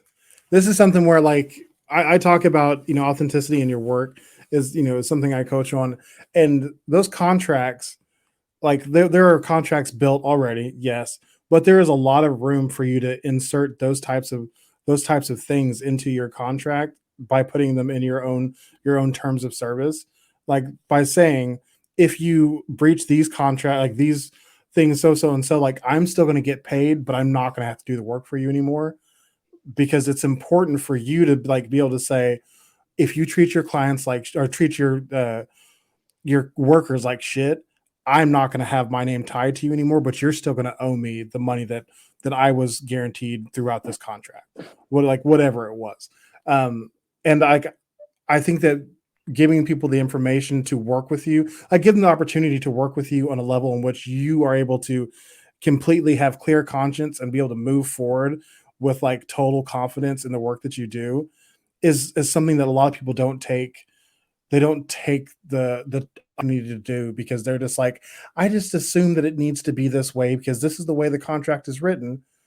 But that's not the case. Like you have to speak up for yourself. And I'm not saying that you didn't do this, but I'm just talking to like the larger audience, as if, Mhm. if you have the opportunity to like negotiate the terms, say like, but that means you also have to know what your priorities are ahead of time before you have these conversations, so you can say, these are the things that are going to make me not want to work with somebody, but if I enter into a contract with them, I'm going to make sure I get paid and do this amount of work before I can cut my ties legally and go the other way without having lost anything. That you're not wrong. However, But some of that wordage isn't going. It's not going to exist. I mean, you can create it. Just saying like, hey, if I see you mistreat your employees, I'm leaving, because it's subjective. It's Well, subjective. You know what I mean? it is subjective, but you can also say like, when you say treating them like shit, if I see hostile work environment, that is something that exists legally. Like if I Yes. see any hostile work environment, workplace harassment, this and this, like these things are legally defined terms that you can tie to your contract, in which a lot of times they're not turned in by the people that they happen to, but you can see it and say, oh shit, this place is toxic as fuck. And that way, because you furthering working with them would be bad for your name. Like that would be, if somebody found out that you were tied up to that kind of contract and that you didn't part ways, so you would be obligated to leave for the best interest of your business, right? But for the best interest of your interest, or for your business, you should also get paid. And I'm not saying like this is a way to just like get out of doing work, but I think Yeah. that would be an encouragement for them to either say, oh man, I don't know if we want to work with this guy because we're kind of shitty people, or we need to make sure that we kind of clean up our act and aren't, we're just checking to make sure all of our work sites are doing the right things. And Yeah. that's causing a good ripple effect throughout the world by just them, like, it's just like, let's just touch base, because a culture change starts from the top, and it's usually pretty easy, where they just say, hey, go check on this, and then they start checking on it, and it's like, oh, that was bad, let's fix that real quick, and then it starts to get better. And so there are consulting firms that do that specifically. Mm-hmm. I was a hired gun doing sales, man. What you're bringing up is a very good. I would like to add to that the Mm-hmm. importance of knowing a good business lawyer and being Yeah. able to review those contracts and things like that. That is something that is very much worth your time to Well, invest in. he's also very right too, because like another thing that well, I'm very vested in the trades. Like I know several different trades, especially in flooring, and I've worked for companies that put me in those hostile work environments. But the way that everything's going now, especially with the gig economy, a lot of these companies just want to sub work out instead of hiring people on full time and dealing with all of that. So you're absolutely right. Like knowing these terms and knowing that what you're going to put up with and what you're not going to put up with, it's definitely something that would benefit me if I want to go into business for myself, knowing these things. And there's a lot of, like I said, there's a lot of these companies that are subbing workout now. And I'm absolutely, I was paying 100% attention to that. I'm keep that in consideration because I reached a point where I didn't want to deal with those negative work environments or just getting used for my skills and my talents. Drive you And mad, so, man. Well, and then also like with the gig economy, like another important thing that people forget sometimes is, especially when you establish a name for yourself for having a skill, and people start asking for you, is you're now at a place where you can start setting your rates at a much higher rate because they're not paying you to be their full-time employee. They're paying you for a job. So mhm. you can ask for like a rate that would seem ridiculous if you were their full-time employee, but like you like ask for 3 times what the guy who works for them full-time is making, and they're like, no problem. We've heard that you're the best at this. Like, and Yep. that also goes with doing good work. Like, you can't be like a shit worker and then ask for the best conditions ever. No, but it's like if you're to the point where people are asking for you, it's time to like read, like look at all of your stuff, renegotiate what you're asking for people, and say like, people are looking for me now. I need to make sure that I'm preparing myself either by having a great contract that's going to get me out of bad situations, or by getting paid enough to put up with the shitty situations I might end up in.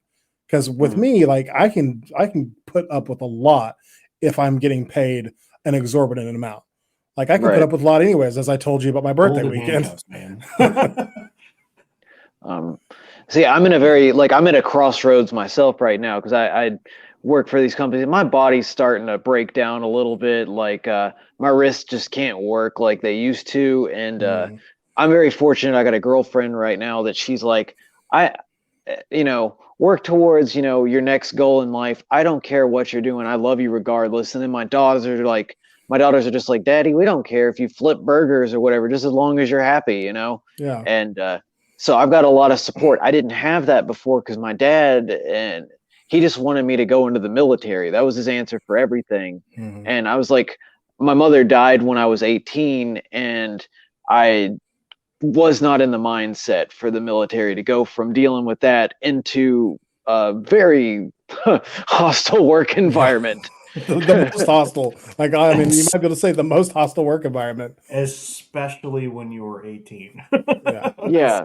This is height of the this is post Iraq surge going into Yep. Post Iraq surge, like a couple years before Afghanistan, that would not have been ideal. That is Yeah. not. It wasn't the best time. And see, like in hindsight, he had vested interest anyways because he worked for defense contracting. So like he would get bonuses for knowing people that went and enlisted and stuff like that. You So think your dad was trying to bonus you? No. I think so. Dude, that would be the most savage move possibly ever. Because he had mentioned, because he worked for one of those companies, he was like, yeah, after you do the military, you can even come and work at this company too. And it's like, it seems like you're trying to push a recruitment angle on me here. Oh, wow. I will say that it does open a lot of doors for you, especially if you have a security clearance. Richard, I'm pushing 40 now. Like, there's no door shut. We're talking. Actually, the Air Force and Space Force have this. Obviously, this isn't a good sign. The Air Force and Space Force have changed their recruitment age to 42. Dude, how? I know, Well, there's I know some the shit Air Force popping off Basic is overseas right not now. hard. I know the Air Force Basic isn't that hard, but I know that my body could not put up with it. Like, if they want me to run a mile, I'm out. Yeah, I was about to say, like, running's completely out of the options now. It's either you're going to eat me or I'm going to choke you kind of situation. But not only that, like, the physical can't do it anymore, but the mental, you're not going to get me to do anything I don't want to do anymore. Right, exactly. Yeah, it's too late to break us. We've already been broken by the world. Mm-hmm. And I'm going to be complaining and questioning everything. Like, why are we here? Why is that guy shooting at me? It's hot. Can we get air conditioning? Yeah, Space Force. I'm definitely not the guy to add on to your team at this point for that kind of work. Now, if you need somebody to help, help your team building, I'd be great for that. Like, I could help you with that. Well, it is. It's getting late for me, boys. John had to bow out gracefully. So, Bruce, I really enjoyed our conversation. Yeah, this was great, absolutely. man. It was a bit all over the place, but you're talking to three crazy people. This is what I live for. Like, these kind of conversations are literally my lifeblood. Like, just sometimes having deep conversations, you just can't stay on one topic forever because you kind of talk an issue out. And then you just jump to the next deep thing and you're like, let's get back into it. And like, I love that. I think it's so fun. Mm-hmm. Well, man, so you got any pluggables you want to plug before we take off? Yeah, absolutely. Obviously we talked about it some, but check out my podcast, Authentic On Air with Bruce Alexander, available on all podcatchers and on YouTube. YouTube videos are the bane of my existence, but I'm still doing them because I know that it's important for just to be found everywhere. So you can see me there. You can check out my website, AuthenticIdentityManagement.com. You can follow me on Instagram, LinkedIn, and Facebook at Authentic Identity Management. And if you are interested in Bruce the person, you can check out my Instagram at Beef Wayne. I post art and pictures of me and my family and all that random fun stuff. And we're going to be moving to the Northeast soon. There will be lots of pictures as we kind of travel across the country over the next month or so, and hopefully eat some good food and just have a good time. That's the kind of stuff I like to do. And if you are interested in my coaching services, you can reach out to me on any of my socials, or you can email Bruce at AuthenticIdentityManagement.com. I do workshops for like authentic leadership, authentic relationships, authentic parenting, are all different workshops that I teach. And I also do one-on-one coaching. I love talking about authenticity. I will come on any podcast that will have me because I like these kind of conversations are like, they're my jam, man. I really do love talking about this stuff. And my whole mission is to make the world a safer place to show up as yourself. And I think conversations like this help. I absolutely do. So I'll do as many as I can. All right. Fantastic. Thank you so much. Got anything, Dan? Do what? Got anything? I really appreciate it. I enjoyed every moment of this conversation. And like I said, I was checking him out before. I had to wolf down a meal real quick, and that there's nothing better in the world than just eating a good quick meal and like a real home cooked meal. But I was checking out what you have on there. It's really good. It's very informative stuff, and it's kind of what I need to look into right now in my life too. So I just appreciate you.